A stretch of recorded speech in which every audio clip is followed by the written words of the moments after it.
Hello, hello, hello, and welcome to Courageously Kind. I'm Maddie. And I'm Liz. We're twin sisters and best friends. Together, we share stories of especially kind humans doing especially kind things, in hopes that these conversations motivate and inspire you to be kinder to yourself and others. When we're not speaking with an incredible guest, we'll speak directly from our hearts about what it means to us to be courageously kind.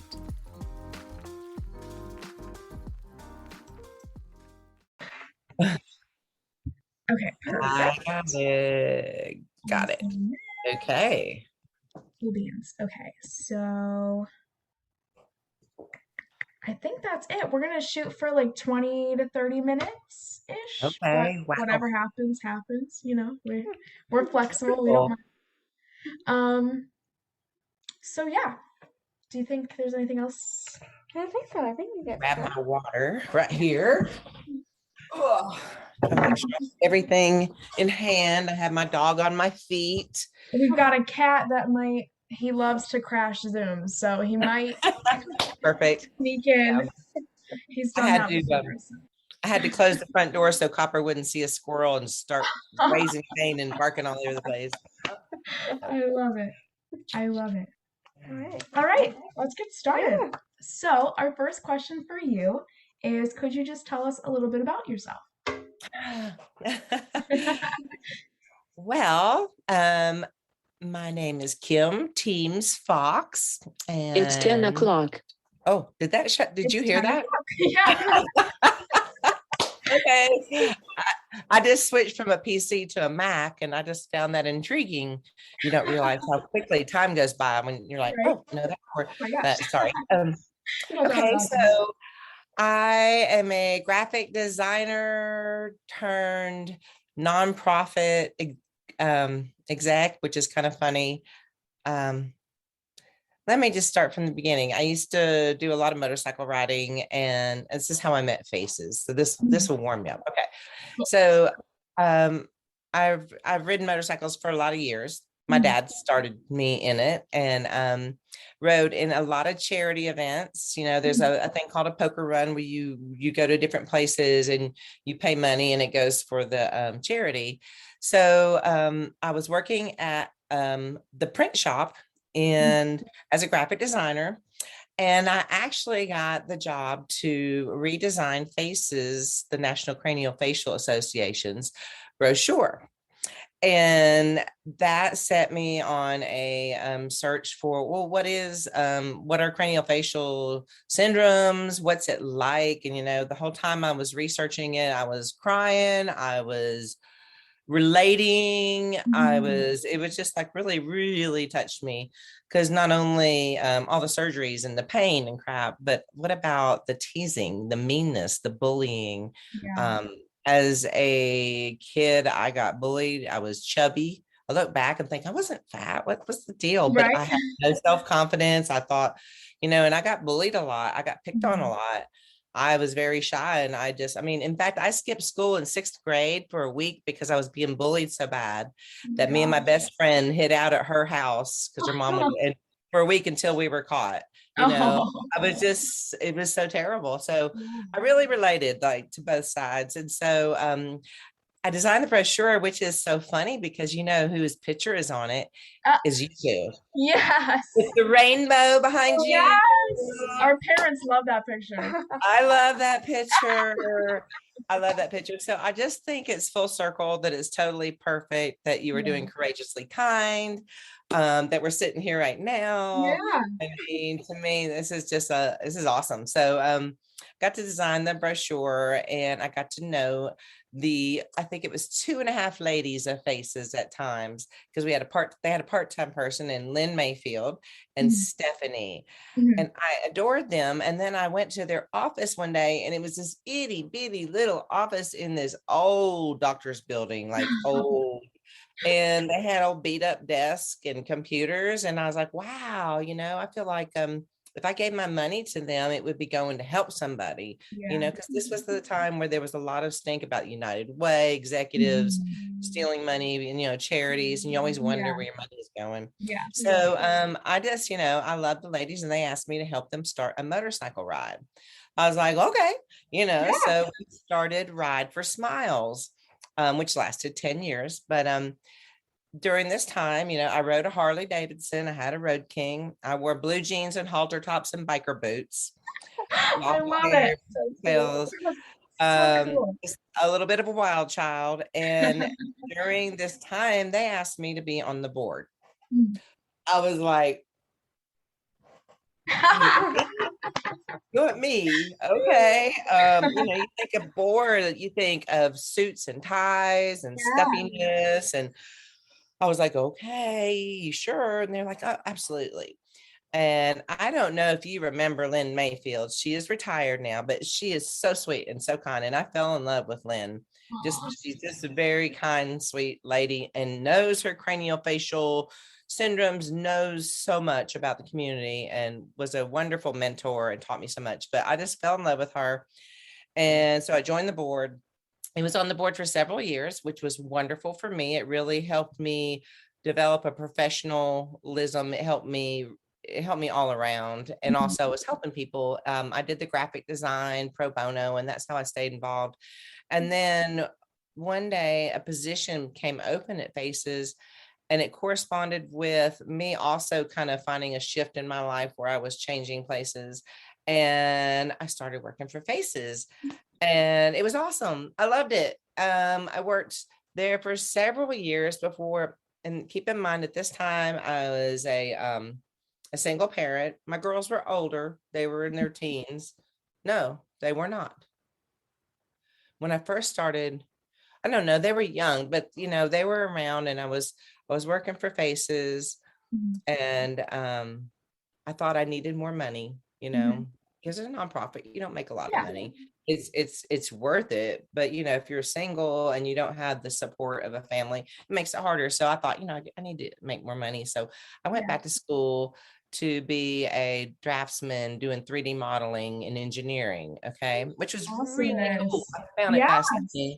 It's very creative too, and a different way of thinking. It totally made me think differently, kind of like an engineer, which was scary. But I'm like the other side. But so I got a job. I left Faces and got a job as a designer. It was a mixture of graphic design and 3D modeling at a big place called Aztec. They do big machinery for paving and asphalt industry.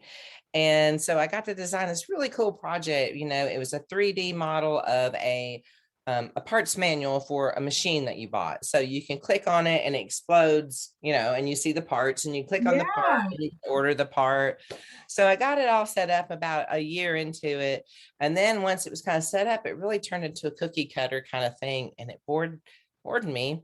Yeah. But also, I had been getting a big hankering for, am I where I'm supposed to be? Yeah.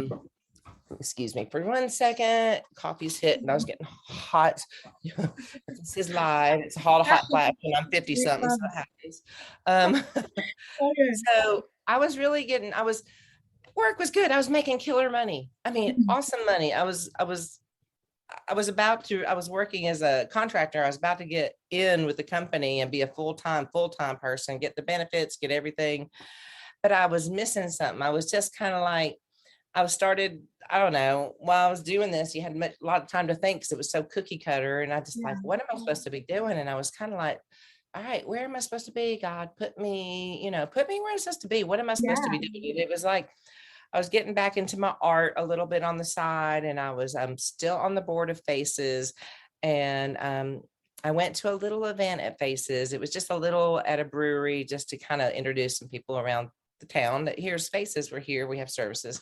Yeah. And I was sitting there talking to Lynn, and I was like, Lynn, I go to work at an ungodly early hour, and then I get off at like 3. I said, I'd be happy to drop by the office. I miss Faces. I'll help you do thank you letters or something like that. Things that always pile up that you need to get to. Right. She's like, that'd be awesome. The very next day, I get an email from the young lady that had taken my place at Faces, who was wonderful, had awesome spirit, and just had really getting to go. And her name's Sarah. She was leaving Faces. Yes, I remember that. I just kind of looked up. Are you talking to me? Honestly, I mean, it had been so much on my mind. It had been so much in my prayers. I was just like flabbergasted. And I mean, I got kind of chills, and I texted Lynn Mayfield. I said, Lynn, would you even consider taking me back? Yeah. And she said, well, we can talk. Let's go to lunch tomorrow. And we went to lunch tomorrow. The thing is, before that happened, Lynn Mayfield had always said, Kim, one day I'm going to retire. You might think about being the executive director or president. And I was like, Yeah. there's no way. What are you talking about? I don't know what I'm doing. I'm just a hippie chick. And, I thought there were other people that would be better. We talked a bunch, but, I didn't think about it. And then after leaving and then before I came back, I told her, I said, my perspective has really changed since I left. And I think maybe I could do it. What do you think? And so she said, yeah. She didn't make the decision. The board made the decision, but she kind of groomed me, and she's been a wonderful teacher all the years through. And so what do you know, this little blue jean chick motorcycle rider became the executive director of Faces when she retired. I love it. It still, to me, seems strange. Yeah. It just seems strange, but I love it. I mean, I'm doing what I love, and we are so small still right now. I'm full-time, and then I have two part-time, well, actually 3 part-time people. I have Emily McKay, which is awesome. She's my communications director. She is wonderful and refined and suave and kind and awesome. And then I have Rico Reimer, who's my bookkeeper and also keeps us up to date on our state applications and all the details and bookkeeping that blow my mind. I tried to do it for a year. I kept the books balanced. Yeah. But oh my gosh, I couldn't do it. Yeah. It was just taking so much time away from what I really am good at, which is helping people and connecting people and things like that. So I have her, and then we have Mark, who is our gopher boy, and he takes good care of us. He gets the mail. He fixes desk if we need it fixed, or moves things and helps with the database, and just wonderful. So, we're just a little bitty crew. Anyway, so that is how I became a Faces president. Like I said, I've always been kind of a hippie chick. I'm an artist by nature. And the one wonderful thing about working for a nonprofit is that we have more flexible hours. And also we don't really, our schedule is, we have a 35-hour work week. So, and that's the way the board designed us. So that means I can work 4 long days and have a day off in the middle of the week, which gives me time to play in my art room, which really makes me happy. So, that kind of bleeds over into Faces, because Faces, you wear so many hats as being so little. I guess that's what I was getting at. We're so little that, we're promoting, we're helping, we're shooting videos at Faces Camp, and we're taking pictures, and we're, you have to be, and we have to make a nice little sponsorship packet and make it look pretty. Oh, we're having a silent auction. We have to take pictures and make it look pretty, and we have to write good copy, and we have to sell it. And then we have to, so you get to do a little bit of everything, which I love. It keeps me on my toes. So, and then speaking of Faces Camp, could I just go on there, or do I need to? Absolutely. We would love to hear about it. We just had our second live Faces Camp in July, and oh my God, it was awesome. Oh, it was great.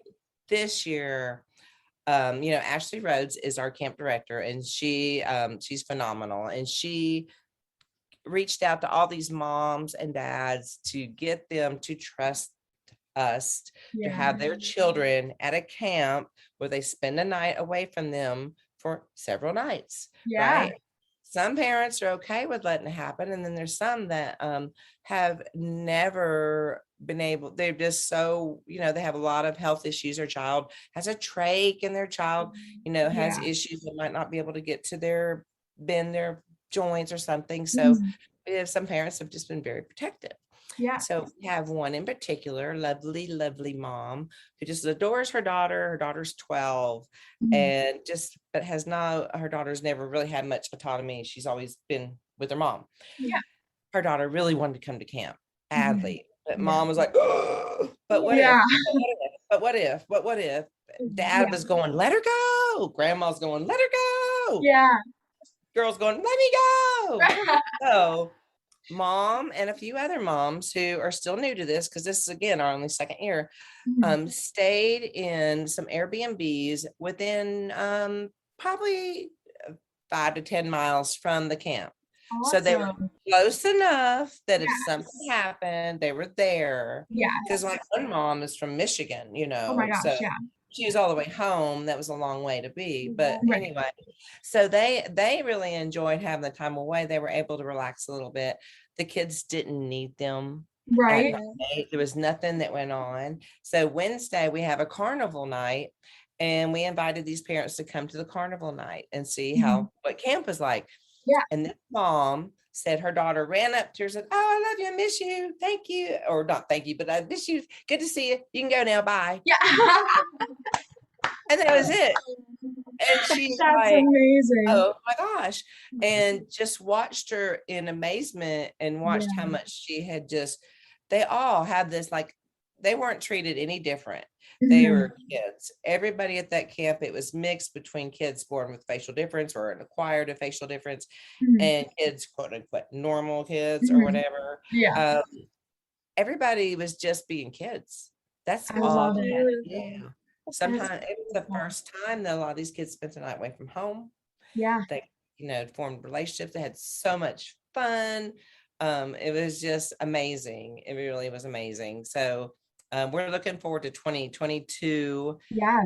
We might even start. Now, this is just a little brainstorming thing, but we might even start to kind of intertwine that with a parent respite in Chattanooga or something like that, because a lot of parents, they're busy. Their child is there. They need a rest. Yeah, absolutely.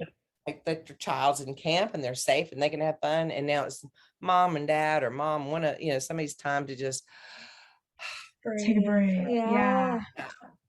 So that was great. We're That's awesome. really happy with that. So that's so awesome.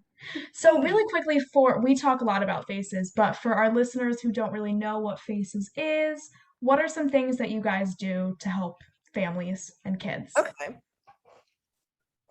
I can do that. Okay, so faces, we help children and adult with craniofacial differences, whether it's accident, disease, or birth defect. We help them with financial travel. Many times families have to travel many miles to go to the craniofacial specialist they need to go to. And we help with lodging and food, parking, flight, things like that make it a lot easier, because it takes, oh goodness, with insurance being so crazy, even if you're covered in insurance, you're still up to here in medical bills, traveling. Sometimes a parent has to stay home for a while and not work, especially when the child is young and still going through a lot of the surgeries and such. So that's our main support. And then we information and support online and by the telephone and emails all over the world. We help financially in the United States, okay, but all over the world with information support. I get emails from Russia, I get emails from Egypt, I get emails from all over the world asking, I have a child that has APERS, where do I go? Or there's nobody in this country, helping them find resources, helping them find other nonprofits that are close to them. So doing things like that, talking to new parents that sometimes are calling right after they've had an ultrasound, finding out that their baby has a craniofacial difference. A lot of times for the parents, it's almost like the death of one baby and the birth of another, because they're overwhelmed. They don't know what to think. They're afraid. They have so many questions. What if? So we help them through that. We connect them with other people. Information, other agencies, depending on what they're needing, help them help them find a selection of craniofacial centers that they can then interview and pick. We never refer. We give them the information. So questions to ask, how to talk to your doctor, because a lot of times they're young and they a doctor, oh, you're a Right, doctor. exactly. They're scared to death to say anything. So you're like, no, you need to ask questions. Here's some questions to ask. Here's some red flags if they don't want to answer these questions, or if they're being weird. Think about that, because you're going to kind of be growing with this team for a while, Absolutely. right? You're going to be with them, you're going to form a relationship. Yeah. So we help them that way, how to find information support. And then of course there's space equality. And that is a very new thing. And I'm so honored that Faces was one of the founding members of Face Equality. Lynn Mayfield was still president at the time when we got a call from James Partridge. I love James. Did you ever have the pleasure of meeting him or We talking to him? didn't. I'm sad about that, but I've learned so much about him through the internet. It's amazing. Yes. Have you read his book, Face It? Not yet. You need to. That's I have a copy. If you text me, remind me, I'll mail you a copy. It's wonderful. Awesome. And Thank you so it'll help much. you with face equality as well. Yeah. So we got this call from James explaining face equality, and Lynn knew who he was. I had really not heard of him. He was the founder of Changing Faces in the UK, because his face changed. He was a young man when he was in a fiery car accident, and one day he was just a young man with a regular face. The next day he was burned all over, lost some fingers. So his face changed. After in his book, he tells his story. Eventually he started Changing Faces, and then he retired. During the time at Changing Faces, they started Face Equality in the UK, and Taiwan really picked up on it as well. The Smile Foundation. I get them mixed up, but they'll come to me. But so James's dream then, after he retired, was to make it worldwide and to bring the case to the United Nations so that we have face equality like race equality all over the world. Some countries are protected a little bit more than others, like the United States. If you are discriminated because of a facial difference, you really don't have much legal things to stand on. You don't. Sometimes it's subtle, and sometimes it's obvious. It can be settled by being looked over because you look different, and they just assume, oh, they're not going to be any good, or they're not smart. And actually they're missing out on a lot of talent. And because that's unmined, that's gold mines of talent there. So face equality was just right on time, and we were like, yes, we want to be part of this. Yes. And what was wonderful about this really was, so Lynn went on to retire and I was president, and we had our first forum, Face Equality Forum, in London right before the plague on 2019, right? And so I got to go to that. I drug my husband along, and we did a little sightseeing on the side, but we went to Face Equality Forum. I got to meet James in person, which was awesome. And so many cool people from around the world. All these different nonprofits came together.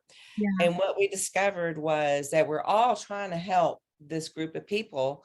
Why reinvent the wheel? We need to help each other and share resources. And that was the biggest thing that came from that. We learned all kinds of things, but since that time, it's been tremendously helpful for me, because I can shoot an email to somebody in one of I have a guy, and I have a one in Czechoslovakia, one of the nonprofits. And, I can say, hey, I have somebody that's looking for somebody. Can you help them? Or, so I have people all around the world that can help. And it's all because of face equality. I just feel like it's so important. Our job is to help people. It's not to be worried about competition, about donations or sponsorships or who's going to be more famous. It's about, how can I help this person? And if it takes sending you somewhere else, that's where I'm going to send you. So this was wonderful with seeing all the nonprofits, and we really all agreed. And so we continue on with Face Equality. Once a year we have Face Equality Week. We are working on an education hub. Actually, they have an education hub now on Facebook on international.org, I think. Yes. Awesome. What is else going on? I know we've got lots of things going on with that's worthy of checking up. Yeah. So we do that. We do camp. We do financial aid for travel, information support. I don't know. What else am I missing? That's a lot right there. That's we a go- lot. You do so much. And you helped our family so much my when we gosh, were just babies. And Yeah. our parents were so grateful that they found you guys. We're and so grateful for you guys. yes, absolutely. That's what we're here for. If you have, okay, quick story about Faces. Do you know how Faces was started? Have you No. ever heard of Debbie Fox? Mhm. No relation to me. Mhm. Debbie Fox was a little girl that was born in Saudi, Tennessee, which is just the outskirts of Chattanooga here. Mhm. And she was born with a cleft that went up her total face. Probably part of her heart was affected and one of her hands. And she was born basically with a huge cleft in her face without a face. They said she was born without a face is what was going on. There was even somebody that said, why did they let her live? And a nurse that was there in the room, the birthing room, said, how dare you? You don't know what plans God has for this child. Yeah. And they did a minor surgery to her mouth so that she can suck. Otherwise, she had nothing done. And she lived at home with her parents. Her parents were very devout Church of God. You know, they went to church, they did it, but they did not take Debbie with her. Then she did not go to regular school. She did not go and play with other kids. She would play only with family, close family. They kept her very protective. Have a lot. Can you hear me? There we go. Back. Can you hear me? Yes. I might have to move to where I'm closer to my. Okay, so anyway, so she'd never seen her face. She didn't really realize why she didn't get to play with everybody, but that's the way it was until she was about 7 or 8, and she found her daddy's shaving mirror, and she saw her face. And she realized why. And then from then on, her dream was to have a face. She wanted to be just like everybody else. Very smart little girl, very, very smart. So at the time, she wanted to go to school. So the way to go to school was to put a big black telephone, one of these rotary dial things, in her house and one at the schoolhouse. And she would call in every day and they'd turn the phone over. And that's how she would go to school. Then down the road, Hamilton County, and Hamilton is the county she lived in, had a new program where they were bringing teachers to those who could not leave, who were homebound. So a wonderful woman named Madge Apple was told to go meet Debbie Fox. That this is somebody that she could teach. So she went there and she met Debbie. When she left there, she was in tears. She was shocked. She had never seen anything like that before. She didn't know, she just couldn't do it. She went back to her directors. I can't do it. Have you seen her? I can't do it. And then she went home, she slept on it, she prayed on it, and she woke up and said, I got to do it. And so she went back and said, I'm going to do it. I'm going back. This girl needs me. So she started teaching Debbie, and Debbie really wanted a face. So she started reaching out, trying to find surgeons to do something to Debbie's face. Found a surgeon in Chattanooga, Dr. Barnwell, and he was starting to do work on her face. And Debbie was so excited. And then he died tragically in a car wreck. So whole new search. And then so Madge Apple finds Dr. Edgerton in John Hopkins. So he builds her face. So Debbie gets her face. She travels a lot. The Debbie Fox Foundation was started to help her travel. And this was the time too to think about this. Okay. There were not any plastic surgeons at this time. She was born in the late 50s and this was the mid 60s. There was no plastic surgery. There was no boob jobs. There was no, facelifts. It was heart surgeons mainly that dabbled in it because they had the guys coming home from Vietnam War, from the war, explosions. So they were dabbling in it. So Debbie ended up being one of the first people to get craniofacial reconstruction from Dr. Tessier. He was the first, and she was like the second with Dr. Edgerton. I get that a little bit mixed up. Might need to edit that. I need to research that. Lynn's going, Kim. No, I'm trying. So anyway, so there was lots of publicity. That was the point. This was new. This was never done before. They'd actually broken the bones here and moved her eye sockets in. So can you see me? Okay. Her so that she could actually read a book like this instead of having to read like this. So people were started reaching out to Debbie and Madge Apple going, I have a daughter that was born with this. I have a son. We thought we're the only ones. Oh my gosh. There's other people like us. There's other, we need help too.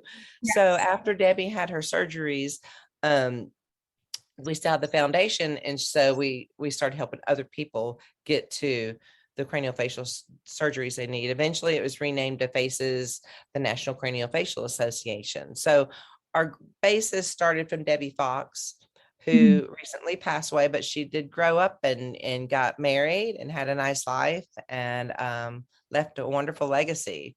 So I had to get in there. That's awesome. Thank you so much for that. Thank you so much. So how can people, if our listeners want to support FACES, how can they do so? Okay. One thing, go to our website, faces-cranio.org. So FACES-CRANIO.org. You can tell I've been on radio sometimes, I have to spell it. And we have a way you can donate. You can sponsor a child for FACES Camp. You can help us on our upcoming event, September 25th. We're bringing 5 families into Chattanooga's and to celebrate FACES and to it's just a big celebration. Awesome. And a silent auction online. You can participate in that. Our website has it all. Helping a kid go to camp is amazing. Yeah. Or just making a donation so that we can continue to help children and adults get to their surgeries. That's really important. But yeah, that takes you, it tells you all about us, information. I really would like, my thing I would like to come out of this is if you hear me now, that you keep your ears open. If you have a friend that has a child that's born with a craniofacial difference, or somebody that's got hurt, that's had cancer and part of their nose is removed and they need help getting to get a prosthetic or such, remember FACES, look us up. We're here to help. I just want to spread the word, we're here to help. And that's the biggest thing you can do too, to help us get the word out there for those in need. Awesome. Thank you. It was such a pleasure to talk with you today. I learned so much. Me too. Yeah. Awesome. You are so cool. Y'all are cool. I guess y'all are in school September, aren't you? Are you September 25th? Yeah. Okay, darn. Yeah. I would love to invite you to one of our events one time once you get a little bit out of school. It'd be wonderful to have you down here and meet everybody, see Chattanooga. Definitely. That'd be awesome. Have you as courageously kind. I'm so proud of y'all, by the way. Oh, I'm so incredibly proud of y'all. So Thank you so much. You're rocking it. Thank you so much. Yes, this is wonderful. So we're not sure when this episode is going to air. Okay. Could be a couple weeks, just because we move into college this weekend. It's crazy. So it could be a couple weeks, but we'll shoot you an email before it goes up. And sweet. Thank you, girls. I really appreciate it. Thank you so much. This was awesome. Yes. I guess you're not home. You're away at college now, right? You're not we home. Move in next week. So we're home now. But so give your mom a hug for me. Will do. All right. So awesome. Bye, ladies. Have a good rest of your day. You too. Don't work too hard. Okay. Bye-bye. Bye. We'd like to give a huge thank you to Anawalt's Landscape Contracting for their support of Courageously Kind. Anawalt's is a family-owned landscape contracting company in Berks County that has served Pennsylvania for over 35 years. If you're ready to get your landscaping project started, visit anawaltlandscape.com or call 610-916-7070. Anawalt's Landscape Contracting, beautifying Pennsylvania 1 yard at a time. Thank you so much for listening. If you like this episode, feel free to share it with your friends, your family, or anyone you think might like it too. And if you want to support the show, leave us a review on Spotify or Apple Podcasts. It really does help. Or check out our merch store at courageouslykind.org. Take good care, and we'll see you back here real soon.